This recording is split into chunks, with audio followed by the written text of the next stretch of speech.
El Ministerio Apostólico de Enseñanza y Predicación Rema Internacional presenta hoy al Reverendo Fernando García Sotomayor con la proclamación de las buenas nuevas de Dios para tu vida. El mensaje de ayer, el mensaje de hoy y el mensaje para la eternidad a los que tienen hambre y sed de la palabra de Dios. Un querigma de Dios para el que oiga, el que tiene oídos para oír. Escucha el dabar del Eterno a las naciones. Ahora es el tiempo para recibir el rema del Espíritu Santo a tu espíritu. Escuchemos con fe la memra del Señor para el alma.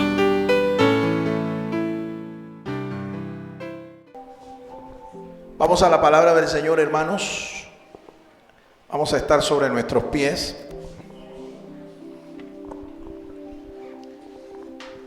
Y tenemos un momentito de reverencia ante la lectura de la palabra de Dios.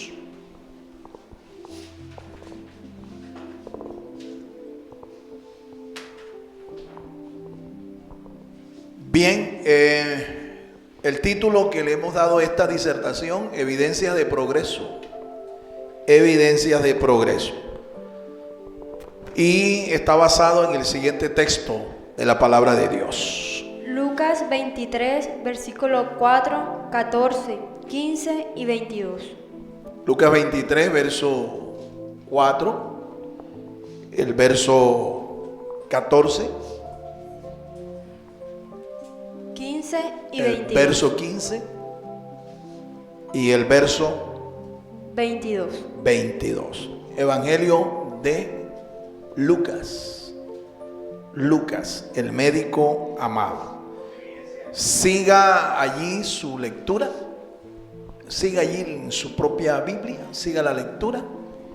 El título que le hemos dado a esta disertación: Evidencias de Progreso.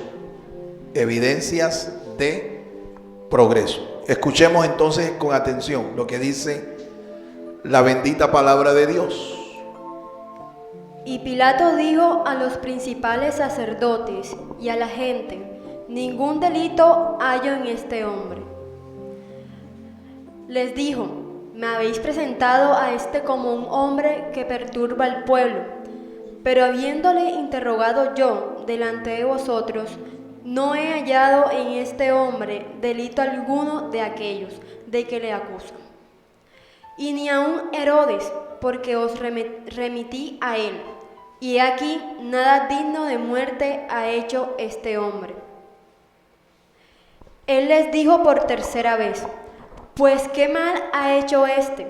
Ningún delito digno de muerte he hallado en él. Le castigaré, pues, y le soltaré. Amén. Amén. Dios nos bendiga por esta palabra. Vamos a orar y le pedimos al Señor que nos dé entendimiento espiritual de esta palabra. Oremos juntos. Padre Santo, te damos gracias, Señor, por tu palabra. Te rogamos, Señor, que tú, por tu Espíritu Santo, nos hagas entender los principios, las verdades espirituales que en ella están contenidas. Gracias, Señor, porque sabemos que tú has prometido guiarnos por tu Espíritu a todo aquello que es sano, que es correcto, que es verdadero. Muchas gracias, Señor.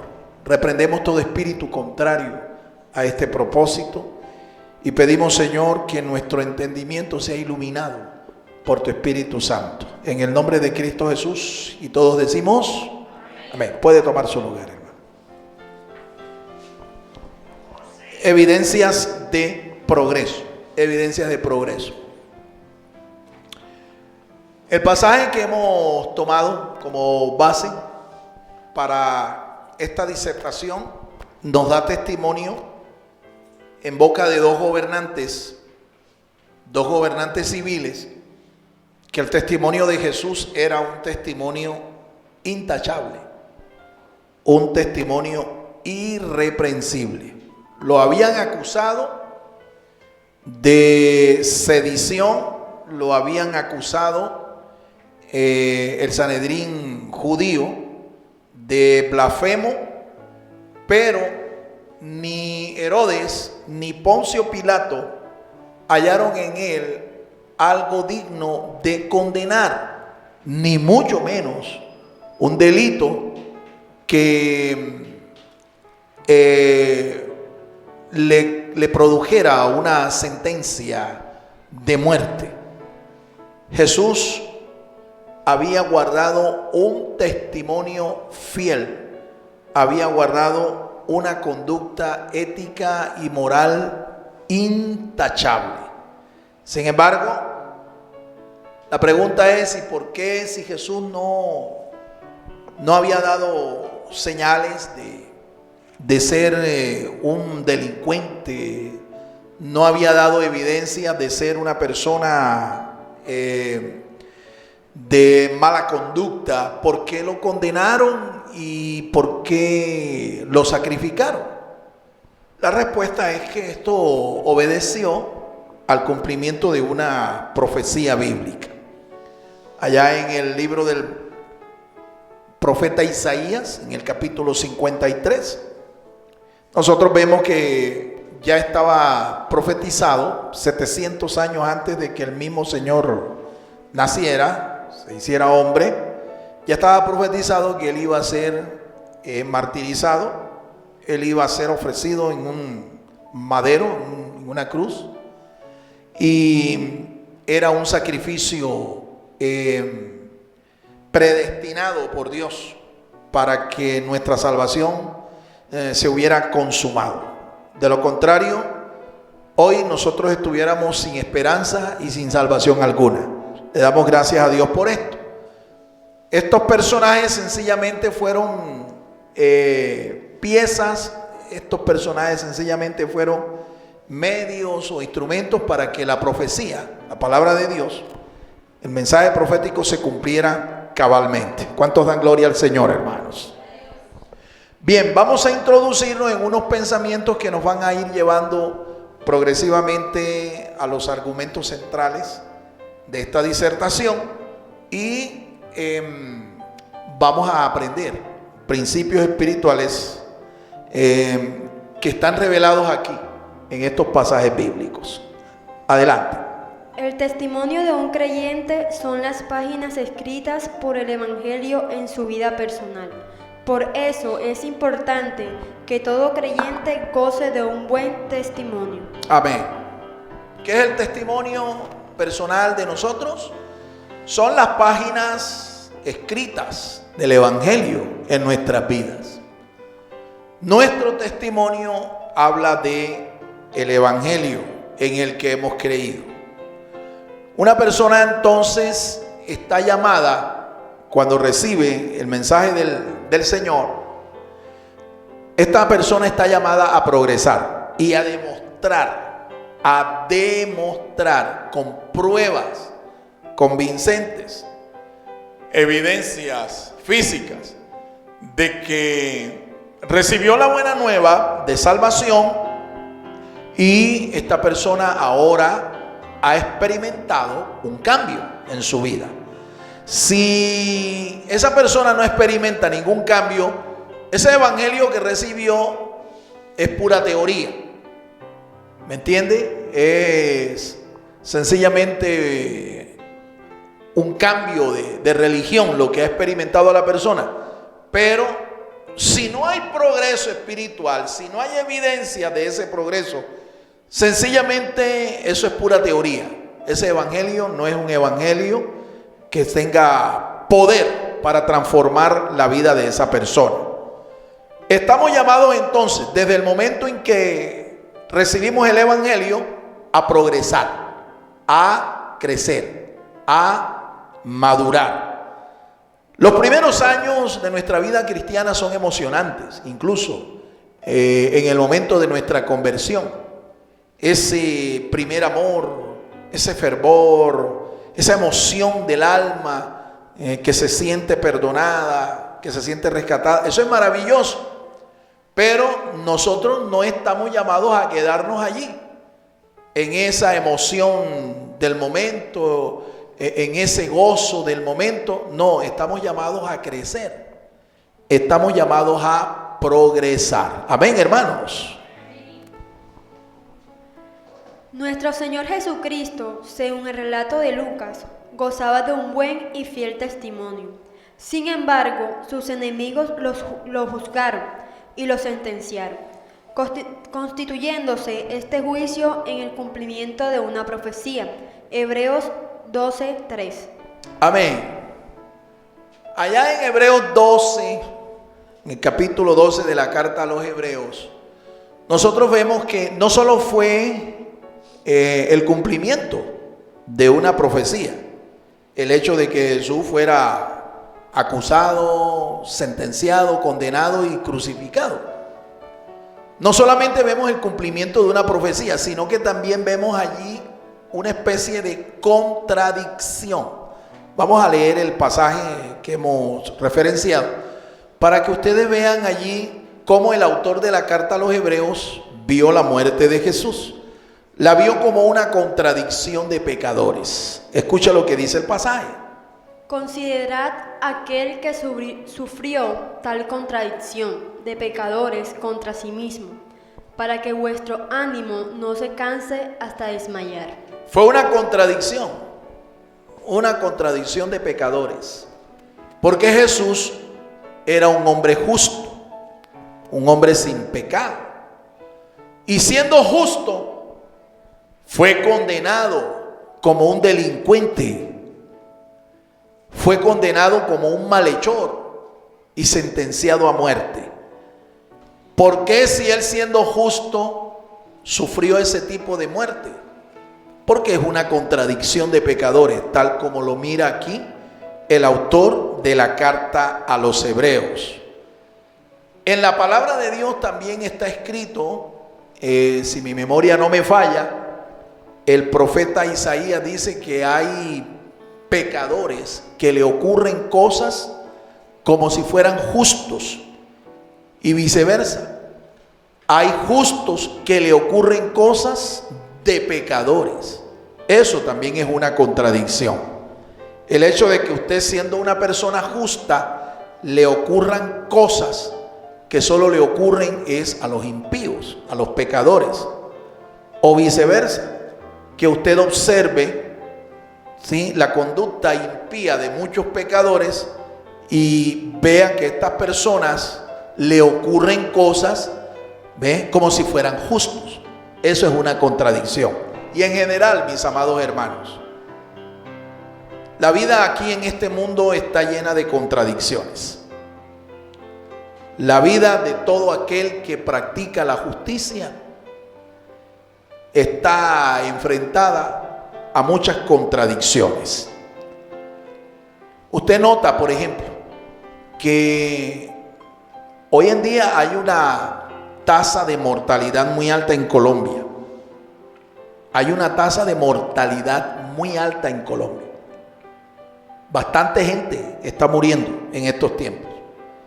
Y cuando nosotros miramos y nos enteramos de quiénes son las personas que están muriendo, nos damos cuenta que muchas de estas personas eran gente buena, eran gente justa, eran gente recta. En cambio, los malos, los perversos están vivitos y coleando.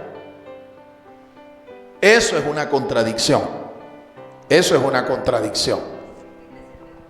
En Eclesiastés 8:14 también se enseña eso, ¿no? Ahí hay una contradicción. ¿Ve? Pero Dios es tan bueno que Él, en su gracia y en su misericordia, hace salir el sol y descender la lluvia de los cielos sobre buenos y sobre malos, porque Él es un Dios de gracia. A su nombre, a su nombre. Continuamos. Su sentencia como malhechor fue una contradicción efectuada por los pecadores.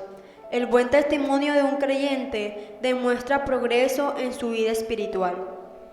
Así es. Cuando usted, como creyente, usted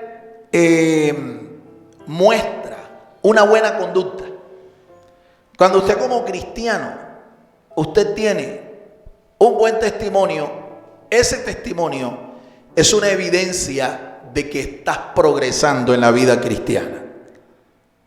Te lo voy a volver a repetir porque ese es el corazón de esta disertación. Cuando usted como cristiano usted muestra una buena conducta, un buen testimonio, esa es la prueba, esa es la evidencia de que tu vida espiritual está progresando. Por el contrario, cuando su testimonio no es un buen testimonio, su conducta no es una buena conducta, estás mostrando también otra señal. ¿Cuál señal es? Estás estancado espiritualmente. O en el peor de los casos, no solo estás estancado, estás retrocediendo espiritualmente. No estás creciendo, no estás progresando. Pero como dije desde el principio, nosotros los cristianos estamos llamados a progresar, a crecer. Amén.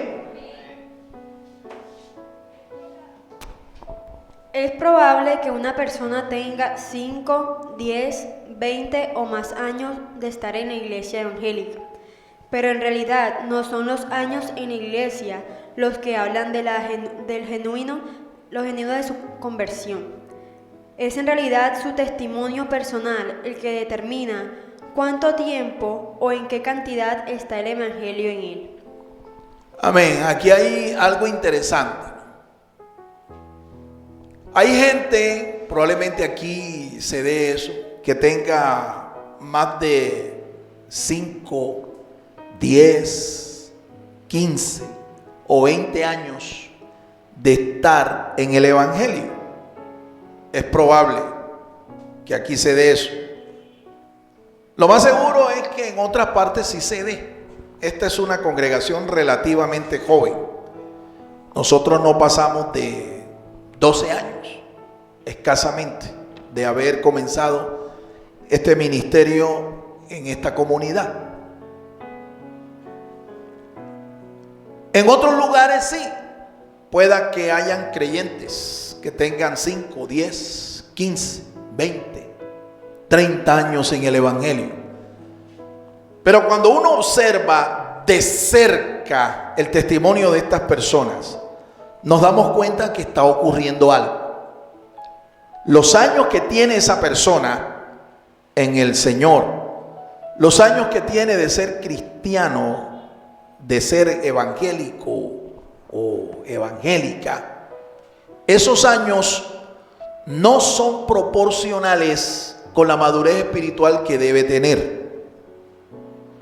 Porque siendo ya una persona de muchos años, sin embargo, espiritualmente todavía muestra un estado de infancia espiritual. Es un niño espiritual. No ha crecido. Con 10, 15 años debería ser una persona ya madura espiritualmente. Pero no es así. Entonces yo me doy cuenta que los años en el evangelio no son los que determinan la madurez espiritual de un creyente. Tú puedes tener 10, 15, 20 años en el evangelio, pero es probable que el evangelio en ti no tenga ni siquiera ni 10 minutos. Eso es muy probable y es muy triste, porque se supone que con los años viene la sabiduría, con los años la fe debe crecer, con los años tú debes progresar, debes madurar espiritualmente. Pero es como ocurre, y esto le ocurría a algunos creyentes en la iglesia de Corinto, y Pablo les llama la atención y les dice que para los años que ya tienen, para el tiempo que ya tienen, deberían ser niños en la malicia y maduros en el modo de pensar. Pero ¿qué estaba viendo Pablo? Pablo estaba viendo lo contrario. En vez de ser niños en la malicia y maduros, adultos en el modo de pensar, él estaba viendo que todavía eran niños en el modo de pensar y maduros en la malicia, adultos en la malicia. Eso es triste. Eso es bastante triste. Repito, Porque los años que estamos cronológicamente en el Evangelio deberían ser proporcionales también a la madurez, a la estatura espiritual tuya, pero no es así. Eso es algo curioso. Eso también es contradictorio, porque eso no compagina, ¿sí?, con la conducta y el llamado que Dios nos hace a todos. Cuando Dios nos llama a crecer, hermanos, a progresar. Y a progresar no solo en lo espiritual, en todo. Progresar en nuestras relaciones de pareja, progresar en nuestras relaciones sociales, progresar en lo educativo, progresar en lo financiero, progresar en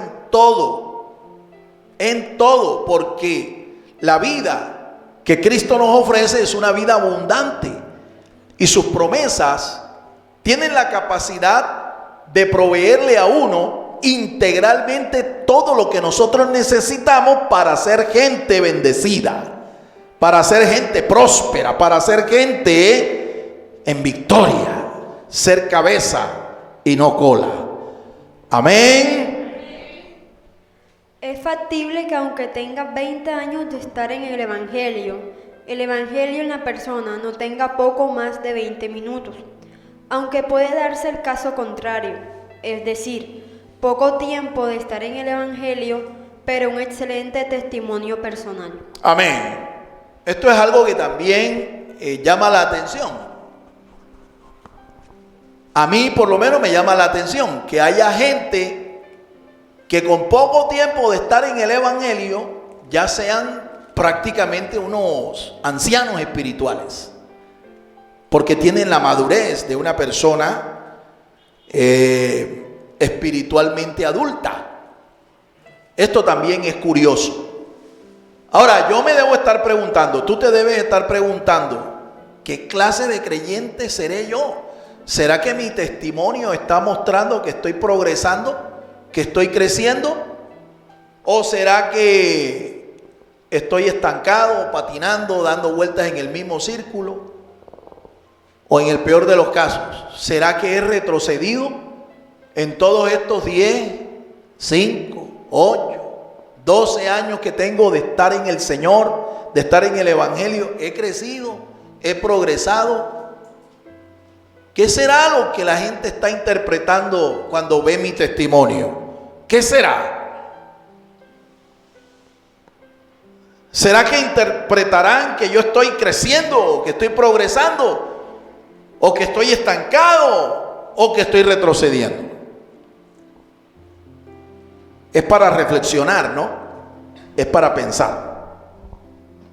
Para poseer un buen testimonio, se necesita poseer las siguientes cualidades. Muy bien.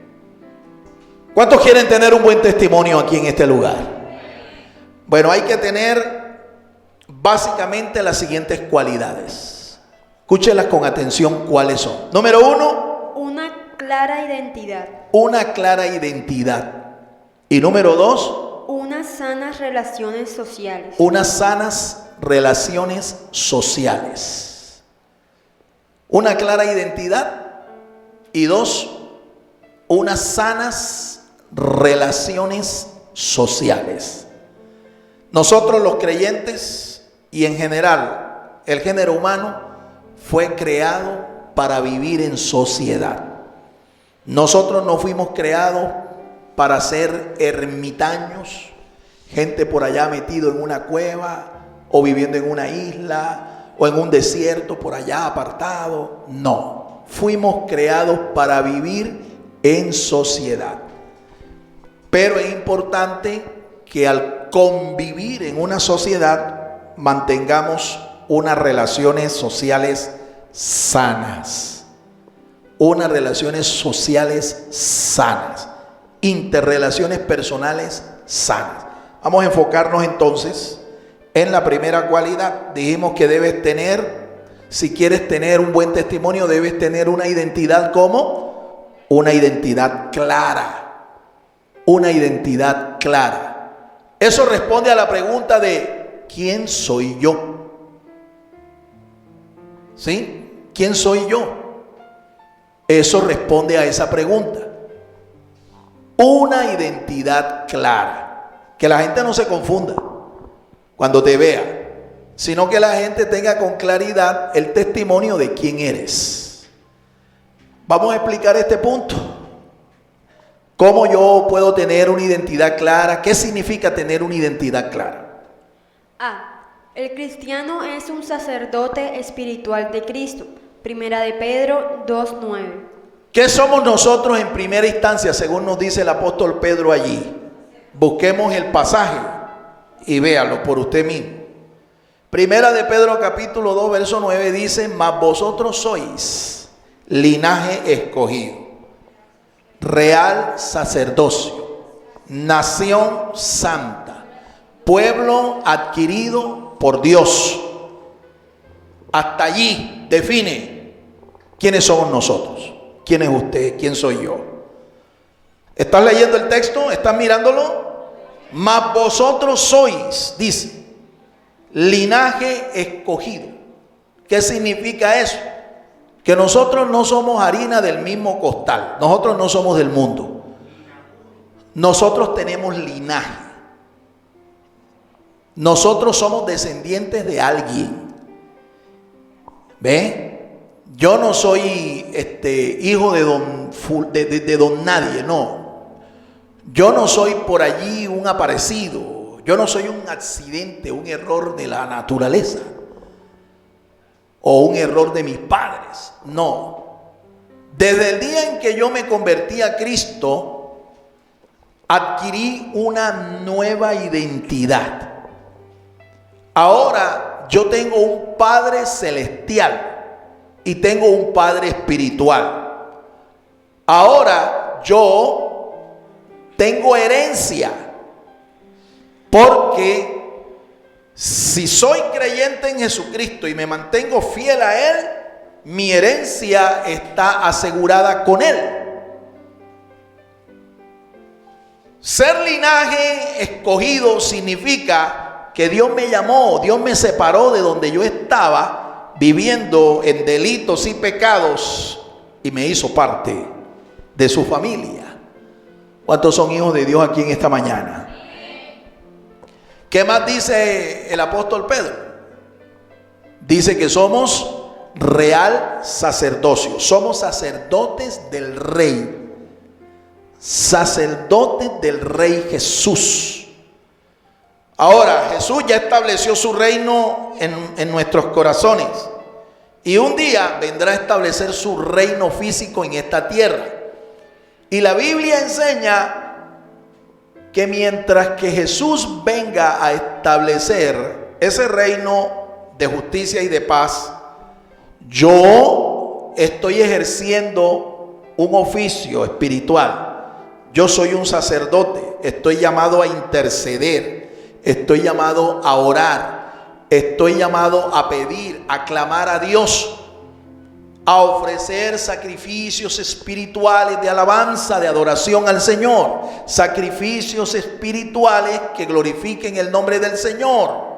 Yo soy parte de un linaje sacerdotal. Yo puedo tener acceso a Dios, mi Padre Celestial, por medio de nuestro Señor Jesucristo, quien es el sumo sacerdote de ese orden sacerdotal. A ese orden pertenezco yo. Jesús pertenece al orden sacerdotal de Melquisedec, el rey de Salem, el rey de la justicia y de la paz en los días de la ciudad de Salem o Jerusalén, en los días de los patriarcas. Bueno, de ese mismo orden sacerdotal, usted y yo somos parte de ese orden sacerdotal. Nosotros formamos un sacerdocio aquí al servicio del Rey de Reyes y del Señor de los Señores. Eso no es cualquier cosa. Estoy definiendo tu identidad, estoy definiendo mi identidad. Cuando yo tengo claro quién soy, entonces mi testimonio va a ser conforme a mi identidad. Yo no voy a actuar como cualquiera, yo voy a actuar digno de la vocación que yo tengo. Real sacerdocio. ¿Qué más dice? Dice nación santa. Nación santa. La iglesia es considerada una nación.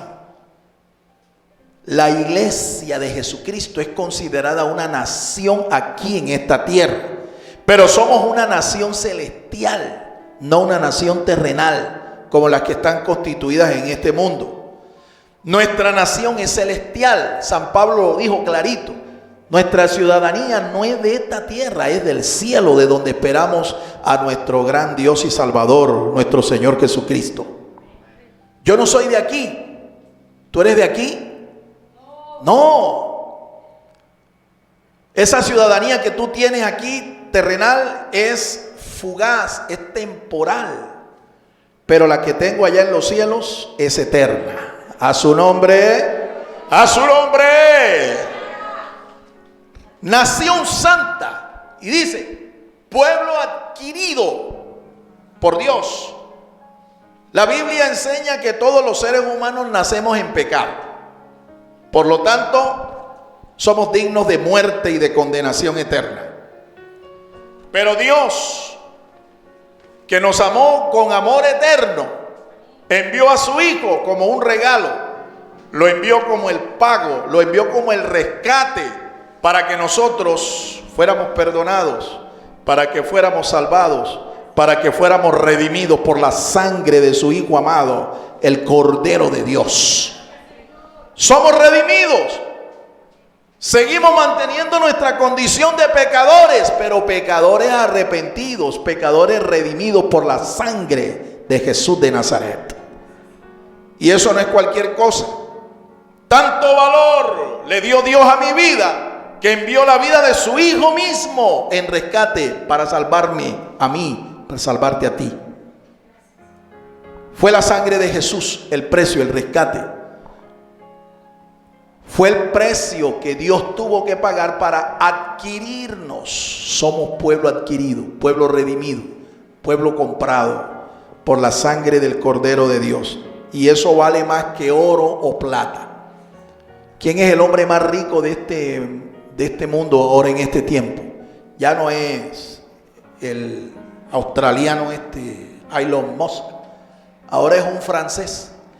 Y la fortuna de este francés se calcula en más de 400.000 millones de dólares.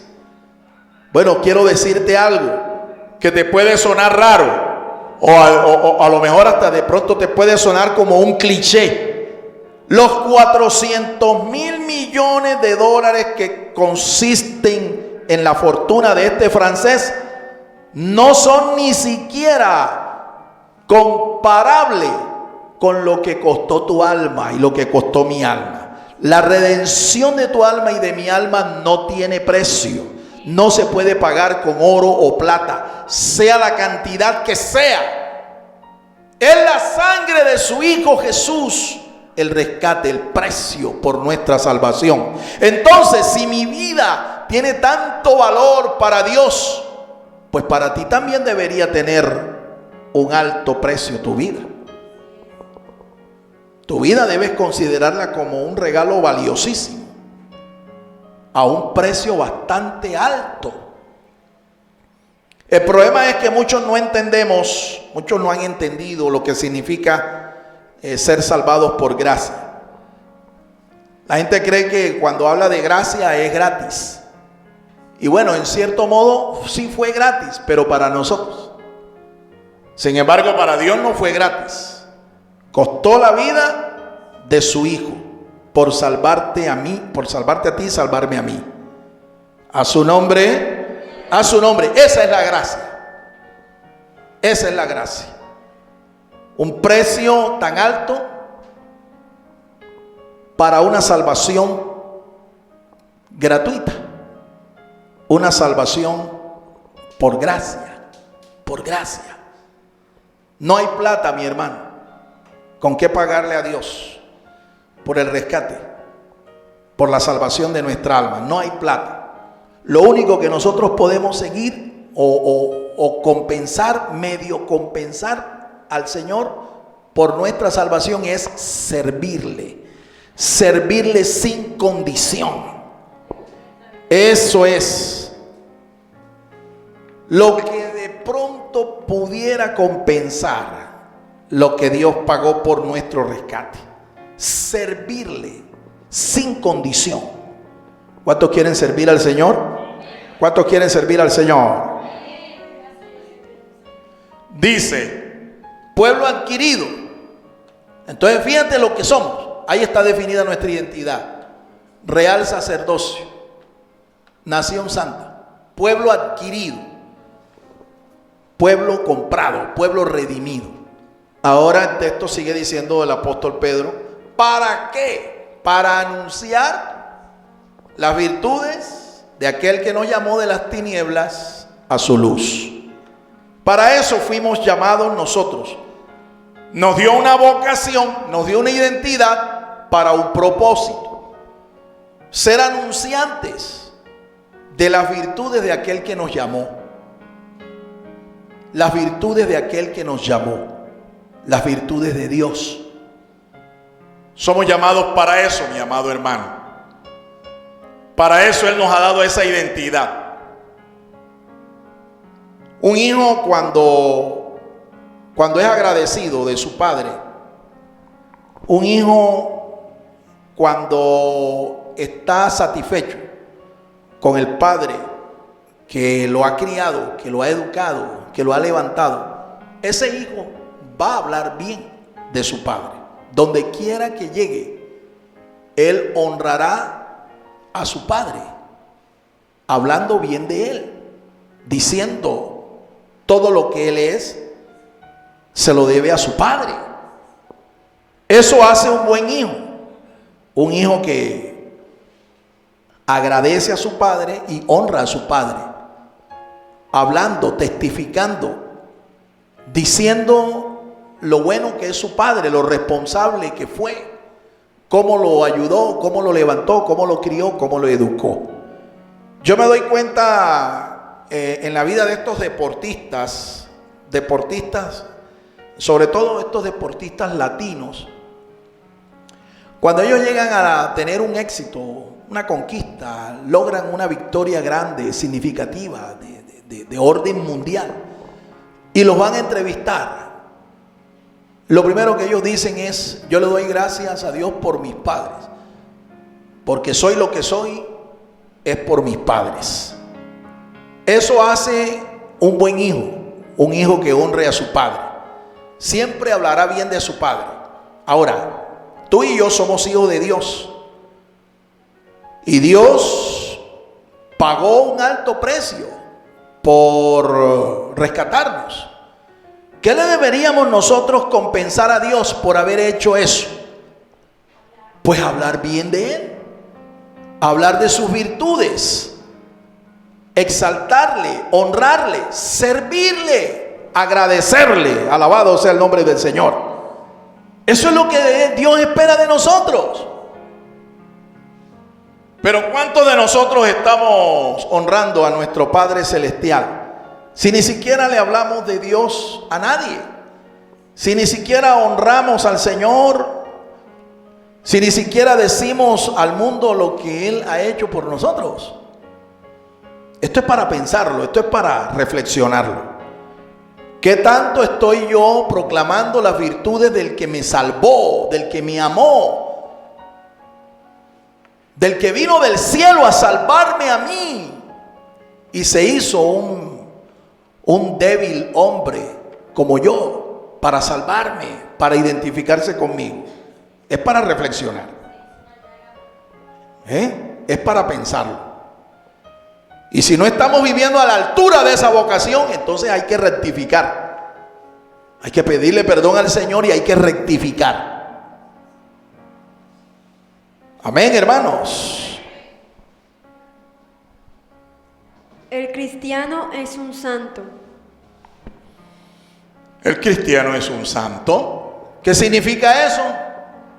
Que se apartó, ¿verdad? Dios lo separó, Dios lo apartó, Dios lo consagró y Dios lo hizo una persona diferente. ¿Cuántos son santos acá? Entonces tú debes ser diferente. Tú debes ser una persona diferente. No es difícil que a ti te identifiquen. como cristiano. No debe ser difícil. Pero si la gente afuera que nos está viendo le cuesta identificarte a ti como cristiano, ojo que ese cristianismo que está viviendo no es un cristianismo genuino. El cristiano es un redimido. Es un redimido porque fue rescatado. Seguimos siendo pecadores, pero ahora la diferencia es que hemos sido rescatados, hemos sido redimidos. El cristiano es un heraldo del reino de Dios. Un heraldo es alguien que publica, alguien que proclama. Eso es lo que es un heraldo, un anunciante. Y eso es lo que tenemos que hacer. Para ese propósito Él nos redimió, nos compró, nos salvó, nos perdonó. Ilustración. El policía se conoce por su uniforme, el pasajero por su equipaje, el tiburón por su aleta, el cristiano por su testimonio personal. Amén. ¿Entendió eso, hermano? Repítelo otra vez. El policía se conoce por su uniforme, el pasajero por su equipaje, el tiburón por su aleta, el cristiano por su testimonio personal. ¿Cuántos lo creen, hermanos? Tu testimonio tiene que decir quién eres. No solo te define tu identidad, sino que le habla al mundo de quién eres. Número 2. Unas sanas relaciones sociales. Unas sanas relaciones sociales.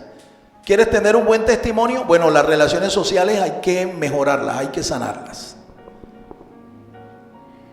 Segunda de Corintios 6, 14 al 18. Vamos a leer ese pasaje, porque en ese pasaje se nos instruye acerca de las relaciones interpersonales que nosotros tenemos y cómo debemos manejarlas. Primera Corintios, carta del apóstol San Pablo, capítulo 6, el verso 14 al 18. Escuchemos. No os unáis en yugo desigual con los incrédulos, porque ¿qué compañerismo tiene la justicia con la injusticia? ¿Y qué comunión la luz con las tinieblas? ¿Y qué concordia Cristo con Belial? ¿O qué parte del creyente con el incrédulo? ¿Y qué acuerdo hay entre el templo de Dios y los ídolos? Porque vosotros sois el templo del Dios viviente, como Dios dijo: habitaré y andaré entre ellos, y seré su Dios, y ellos serán mi pueblo. Amén. Entonces, si yo quiero que mi testimonio, ¿verdad?, hable de mí y hable bien, mis relaciones sociales deben ser sanas.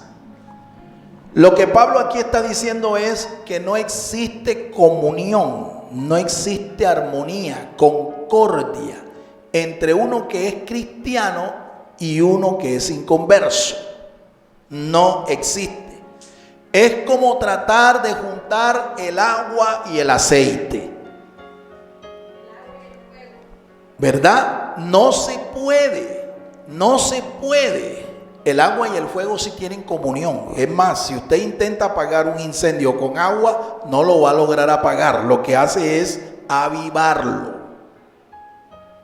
Hay un químico especial que usan los bomberos para apagar los fuegos, los incendios. Pero el agua y el aceite, eso sí no se pueden mezclar. Usted intente mezclar agua y aceite y usted se va a dar cuenta que el agua, ¿verdad?, mantiene su posición y el aceite su posición. Y usted lo puede tratar de revolver, ¿me entiende? Incluso trate de licúelo para que vea. Y después de un tiempo en que ya usted lo licuó, el agua ocupa su posición y el aceite ocupa su posición. El aceite es más denso, o sea, las moléculas del aceite son más pesadas que la del agua. Entonces el aceite va hacia abajo y el agua hacia arriba. Siempre será así. Lo que Pablo está diciendo es, tú no puedes, siendo cristiano, si eres cristiano, adorador del Dios vivo, adorar también a los ídolos. Es decir, tú crees en el Dios de Abraham, de Isaac, de Jacob, nuestro Señor Jesucristo, un Dios que es espiritual. Pero tú no puedes estar a la vez creyendo en San Pedro, en San Juan, en San Marcos, en San Lucas, en San Pablo, en San Cocho, no, en nada de estas cosas, hermano. ¿Ve? Porque usted caería en la condición de ser un idólatra, adorador de ídolos. Tú no puedes tener comunión con los hijos del diablo, porque los hijos del diablo son de las tinieblas y tú eres hijo de luz. Mis relaciones interpersonales, si yo las quiero sanar, yo debo cortar ese tipo de relación y comenzar a andar en comunión, en interrelación con mis hermanos y mis hermanas en la fe. Cuando un cristiano tiene dificultades para interrelacionarse con otros cristianos, a lo mejor es que él no es cristiano nada. ¿Me entiendes? Mira, el que anda con la miel, dicen por allí, algo se le pega, ¿verdad? Hay un refrán que es muy diciente y dice, dime con quién andas y yo te diré quién eres. Salomón dice, el que anda con los sabios, sabio será. ¿Me entiendes? Entonces, si usted es cristiano, ¿con quién usted debe andar? ¿Con quién usted debe interrelacionarse? Con los cristianos, con los que son de Cristo. Eso no quiere decir que tú no le debes testificar al que es inconverso. Le debes testificar. Pero ojo, podemos andar juntos incluso, pero no revueltos. ¿Me entiende? Podemos andar juntos, pero no revueltos. Yo tengo que mantener mi identidad. ¿Quién soy? Y no solamente aquí. El asunto es que algunos aquí en la iglesia son los santos del Señor, los ungidos del Rey. El problema es cuando salen allá afuera. ¿Ve? Allá se les olvida quiénes son. ¿Me entiende? Allá se les olvida quiénes son. ¿Me entiende? Allá se desconvierten.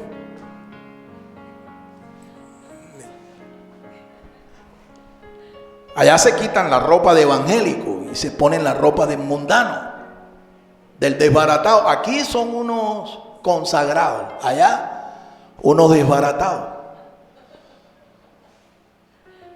Aquí, mira, aquí son como las aves, las águilas del cielo, las aves. ¿Me entiendes? Son creyentes murciélagos. Mira, el murciélago en la noche vuela con las aves del cielo y tú lo ves, es un ave más, es un pájaro. Pero en el día encartucha sus alas, se cuelga de una barra, se cuelga allí, ¿ve? Y encartucha sus alas y tú lo ves durmiendo con la cabeza hacia abajo y le ves así de cerca la cabeza, parece un ratón. Entonces, en el día es un ratón con los ratones y en la noche es un ave con las aves. ¿Qué es? Este es un creyente murciélago. Aquí es muy cristiano, consagrado, allá afuera un mundano. Esto hay que rectificarlo. Si tú estás sintiendo que esto es contigo, la idea es que rectifiques. ¿Eres de Cristo o no lo eres? Tú no puedes ser un cristimundano, ¿me entiendes? O un mundicristiano. No. O eres del mundial o eres de Cristo. Una de las dos, pero las dos cosas no puede ser. A su nombre. Un cristiano debe establecer distancia con los inconversos. Distancia. Hay una línea que marca esa separación. No traspases la línea. No traspases la línea. El día que lo hagas, pierdes autoridad, pierdes tu testimonio. Un cristiano debe mantener su vida con principios espirituales sanos. Principios espirituales sanos. ¿Y de dónde aprende esos principios? De la palabra de Dios. Por eso es que tienes que aprender a orar. Por eso es que tienes que aprender a estudiar la palabra de Dios. Tienes que aprender a interpretarla. Tienes que aprender a meditarla. Tienes que aprender a amarla.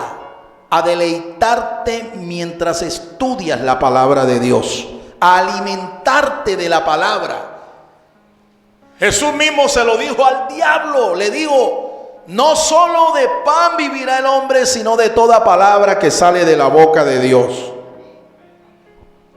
San Pedro dice, el apóstol Pedro dice: desead como niños recién nacidos la leche espiritual, no adulterada, que es la palabra de Dios. Esa es la que te da a ti crecimiento en la fe. Tienes que amarla, tienes que estudiarla, tienes que meditarla, tienes que interpretarla. Cada palabra, cada versículo, cada libro, aún, hermano, en la interpretación de la Biblia, cada letra cuenta. Aún en la interpretación de la palabra de Dios, cada letra cuenta. Una letra puede marcar una diferencia de interpretación. Una letra. Jesús lo dijo claro, ¿verdad? Ni una jota, ni una tilde pasarán hasta que se cumpla todo lo que está escrito. Cielo y tierra pasarán, dijo Jesús, pero mis palabras no pasarán. Entonces, estos principios espirituales se aprenden de la palabra, se derivan de allí de la palabra. Por eso es que el estudio, la meditación de la palabra no es una opción para un cristiano, es una obligación. El estudio, la meditación de la palabra de Dios no es una opción para un cristiano, es una obligación, es una responsabilidad de vida o de muerte. ¿Qué tanta palabra tienes tú en el corazón? ¿Qué tanta palabra? ¿Qué has retenido tú de la palabra de Dios en tu corazón? Esto es importante. Importante. Y en esto hay que aprender. Aprender y aprender. El día que tú dejes de estudiar la palabra, el día que tú dejes de aprender de la palabra, dejas de crecer. Empiezas a menguar. Un cristiano debe apartarse de las obras de las tinieblas. Salmo 1, versículo 1 al 3. Así es. Dice el salmista allí. Vamos allí al Salmo 1, versos 1 al 3. Bienaventurado el varón que no anduvo en consejo de malos, ni estuvo en camino de pecadores, ni en silla de escarnecedores se ha sentado, sino que en la ley de Jehová está su delicia, y en su ley medita de día y de noche. Será como árbol plantado junto a corrientes de aguas, que da su fruto en su tiempo, y su hoja no cae, y todo lo que hace prosperará. Todo lo que hace, ¿qué va a pasar? Prosperará. ¿Pero por qué? Porque medita de día y de noche en la palabra del Señor. De día y de noche medita en la palabra de Dios. Esto hay que hacerlo si quieres que tus relaciones interpersonales se sanen. Esto hay que hacerlo si quieres que tu testimonio sea un testimonio eficaz. Un testimonio que produzca progreso espiritual en tu vida. Un cristiano debe saber poner una señal de alto en el momento preciso. Así es. Señal de alto. ¿Ve? Y a veces es mejor que digan: aquí corrió, que aquí cayó. Eso fue lo que hizo José allá en la casa de este funcionario egipcio, Potifar. José, un joven vigoroso, un joven bien parecido, inteligente, ¿verdad? en la casa de una mujer de estas artificiales, ¿no? Una mujer de estas mundanas, disolutas, ¿verdad? Era la esposa del funcionario Potifar y trató de seducirlo porque le gustó el muchacho, ¿me entiende? Y pensó, uy, aquí tengo al tinieblo cada vez que yo quiera. Y lo sedujo y lo trató de forzar, pero José no se dejó, le puso un alto, le dijo, ¿cómo voy yo a defraudar a mi jefe, a Potifar, después que me ha tratado tan bien? ¿Y cómo yo voy a defraudar a mi Dios? Y la mujer lo forzó y lo forzó y lo forzó. Cuando José se dio cuenta, tuvo que correr, le dejó la ropa en las manos. Pero aunque injustamente fue después encarcelado, yo estoy seguro que Potifar sabía la piecita que tenía. Pero por cuidar su imagen, pues lo metieron preso. Pero él conservó su integridad. Tuvo que correr. ¿Sabe lo que le dice Pablo a Timoteo? Huye de las pasiones juveniles. Huye de las pasiones juveniles. No te pongas de guapo, de muy macho, a tratar de confrontar. Tranquilo, que yo esto lo tengo bajo control, lo tengo bajo dominio, no hay problema. Satanás sabe que conmigo es un trato diferencial. Cuidado, te pones tú a jugar con las tentaciones juveniles, las pasiones juveniles, porque son fuertes, son fuertes. Y repito, es mejor que digan, aquí corrió, que aquí cayó, aquí cayó. Es mejor que digan eso. José guardó su integridad. Seguramente, muchos siervos de Dios, jóvenes también, atractivos, llenos de gracia, muy varoniles, o jóvenes doncellas, supieron guardarse y por eso testificaron y su testimonio habló de ellos, su testimonio habló de su progreso. Pero apliquemos esto a nuestra vida. A ver, ¿cómo has reaccionado tú últimamente ante las tentaciones que el mundo o Satanás te han presentado? ¿Cómo has reaccionado? En este año que pasó, yo recibí testimonio de varios que ante la tentación sucumbieron. Habiéndoles enseñado y habiéndoles compartido, habiéndoles dado un consejo, con todo y eso, no soportaron. No pudieron guardar su testimonio y cayeron. Hoy están viviendo un calvario, vidas derrotadas, fracasadas. Matrimonios incluso al punto de la separación, del divorcio, porque sucumbieron. No te las tires de Sansón, no te las tires ¿me entiendes? De que tú eres el fuerte, porque este asunto, mi amado hermano, es por pura gracia.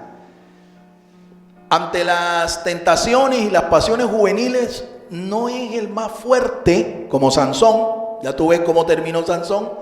No es el más sabio como Salomón, ya tú ves cómo terminó Salomón. Esto no es ni del sabio ni del fuerte, es de Dios que tiene toda misericordia por nosotros. Ilustración. El principio a tener en cuenta para tener buenas relaciones sociales, para edificarnos, es que se conviertan ellos a mí y no yo a ellos. Así es, ese es el principio. En la palabra de Dios está escrito. ¿Tú quieres tener buenas relaciones interpersonales? ¿Tú quieres tener relaciones sanas? Bueno, el principio es que se conviertan ellos a mí, no yo a ellos. Ese es el principio. ¿Entendimos eso, hermanos? Que se conviertan ellos a mí, no yo a ellos. Amén. Conclusión. Concluimos. Porque un creyente anda en comunión íntima con los incrédulos, El profeta Amós 3:3 dice que la razón es porque son de la misma naturaleza, como quien dice, son harinas del mismo costal. Amén. Eso dice Amós 3:3. Andarán dos juntos si no estuvieren de acuerdo. Es muy difícil. Es muy difícil. Entonces, ¿por qué un cristiano tiene buenas relaciones con un mundano? ¿Por qué? Porque es harina del mismo costal, son del mismo espíritu, son de la misma naturaleza. Porque si él fuera un genuino cristiano y el otro es un mundano, hiper mega mundano, allí no debería haber comunión. ¿Me entiende? Allí no debería haber comunión. Pero andan en comunión, andan en armonía, felices, lamiéndose los cuellos el uno al otro. Es porque son harina del mismo costal, son del mismo espíritu, son de la misma naturaleza. Y te lo aseguro, cristianos no son.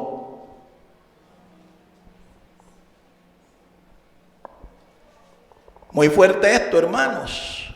Pero es que tú tienes que hacer un alto y revisar por qué es que mi vida espiritual no está progresando. A lo mejor no será porque tienes unas relaciones interpersonales enfermas. Estás andando con quien no tienes que andar. Estás negociando con quien no tienes que negociar. Estás conviviendo con quien no tienes que convivir. Anécdota. Loro parlanchín que se mezcló con los cuervos. Te voy a contar esa anécdota para que lo sepas. Un granjero tenía un gran sembrado de maíz. Tú sabes que la delicia de los cuervos es el maíz. Y todas las tardes llegaba una bandada de cuervos y asolaba, pelaba el maizales. Hasta que un día el tipo cogió, hizo un muñeco de esto, un espantapájaros, y se compró una escopeta. Un día en la tarde pasó y vio un poco de cuervos montados en el espantapájaros. Y vino el tipo, entró corriendo y cogió una escopeta y ¡pam! ¡Pum! ¡Pum! Y lo que fue, voló, intentó volar, pero cayó. ¡Pum! Cuando cayó, el tipo fue a buscar, corriendo a ver qué fue lo que tumbó, a qué fue lo que le dio. Y resulta que cuando mira así, un pájaro verde, era el loro de él. El loro, parlanchín. Ahí estaba el loro tirado. Y el loro diciendo: malas compañías. Medio muerto ahí, el loro. ¿Entendiste el asunto? Así te puede pasar a ti también. ¿Ve? Cuidado, la palabra de Dios dice que las malas conversaciones, las malas compañías corrompen las buenas costumbres. Mira con quién andas y te diré quién eres. Es de vital importancia que un cristiano deje de frecuentar lugares que perjudican su vida cristiana, tales como bares, discotecas, billares, bailes, casinos, lugares nocturnos, balnearios nudistas, reuniones esquineras donde se refieren chistes sucios y de doble sentido. Si es hombre, evita el trato íntimo, comunión con afeminados, homosexuales, prostitutas y personas inmorales. Si es mujer, evita trato íntimo con lesbianas, morbosos o cristianos maliciosos o lisos, de trato liviano, es decir, con aquellos que preguntan más de la cuenta. Y entonces alguien me dijo: ¿entonces con quién voy a andar? Hombre, anda con cristianos de buen testimonio, que no los hay. Porque eso me dijo una persona: pero usted me está diciendo es que yo no hable con nadie, que yo no trate con nadie. No, no es eso. Tú puedes andar juntos, pero no revueltos. Además, no puedes estar intimando, no puedes estar en armonía con gente que no es de Cristo. ¿Ve? Alguien me dijo: yo tengo una novia, pero no es cristiana, pero yo le voy a testificar para que ella se convierta. ¿Sabes qué? Ella no se va a convertir, porque es que tú estás Mire esto es un asunto de pura física. Tú estás en un lugar alto como cristiano, ¿me entiendes? Tú estás en un peldaño alto, ella está abajo. Intenta levantar el que está arriba, intente levantar al que está abajo. ¿Qué va a pasar? La gravedad, la fuerza de la gravedad lo va a tirar hacia abajo. Es más fácil, es muy probable que el que está abajo te arrastre que tú que estás arriba lo levantes. Usted testifíquele, hable del Señor, llámele al arrepentimiento, y si usted no ve que no hay respuesta, listo, hasta aquí. Trace la línea de una vez. Recuerda quién eres. Recuerda quién eres. Un hijo de Dios, y mantén tu identidad en donde quiera que estés. Que tu pensar, tu hablar, tu caminar y tu vestir te delaten como un auténtico cristiano. Así es, tu hablar, tu forma de pensar, tu forma de comer, tu forma de caminar, tu forma de vestir te tiene que delatar. Así como lo hicieron con Pedro. Mira, el apóstol Pedro lo descubrieron. Descubrieron que era de Cristo. ¿Y por qué? Por su modo de hablar. Por su modo de hablar. Eso también tiene que pasar contigo. Si no está pasando eso, revisa tu identidad, mi hermano. Revisa quién eres. Padre, gracias te doy por tu palabra en esta mañana. A ti sea toda la honra, la gloria y la alabanza, Señor. Ayúdanos, Señor, a corregir lo que está defectuoso. Te pedimos perdón, Señor, si te hemos fallado. Pídale perdón al Señor allí. Pídale el perdón al Señor allí. Ninguno de nosotros puede decir de esta agua yo no he tomado. Pídale perdón. A veces incluso sabiendo hacer el bien no lo hacemos y eso nos es contado por pecado. Padre, ten misericordia de nosotros, Señor, y extiende tu favor. Extiende tu perdón, Señor, y ayúdanos a mantener nuestra identidad y a cuidar nuestras relaciones personales. Quiero hacer un llamado a aquellos amigos que a esta hora nos están viendo a través de la internet. Te estoy haciendo un llamado para que recibas a Cristo como tu Señor y tu Salvador. Para que dejes esa vida sin propósito, para que dejes esa vida que no tiene sentido y te conviertas en un hijo de Dios.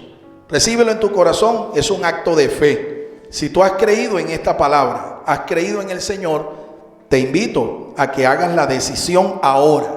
Una decisión personal que puede cambiar tu vida.